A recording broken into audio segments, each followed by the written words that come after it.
Hi, it's Awning Alice here from James Robert Shaw. Today we're going to be walking through how to adjust the arm position for the Tiger Folding-Arm Awning. For this walkthrough, you will need a 4mm Allen key. Send your awning out to its maximum projection.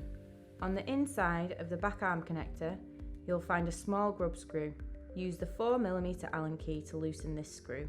Retract the awning so it's only 30 cm out. Having the awning in this position will enable you to see whether the arms will close smoothly into the cassette.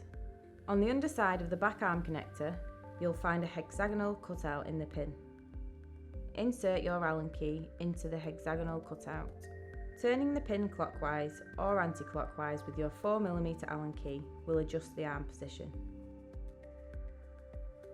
Ensure that you make the same appropriate adjustments to the other side. Now close the awning to see if you've made the appropriate adjustments for it to close smoothly back into the cassette. Once you are happy with your arm position, send the awning to its maximum projection and tighten the grub screw on the inside of the back arm connector. Thank you for watching this tutorial. If you have any further questions or inquiries, please visit our website at www.jamesrobertshaw.co.uk or alternatively, give our sales team a call on 01204 574 764. I'm Awning Alice, over and out.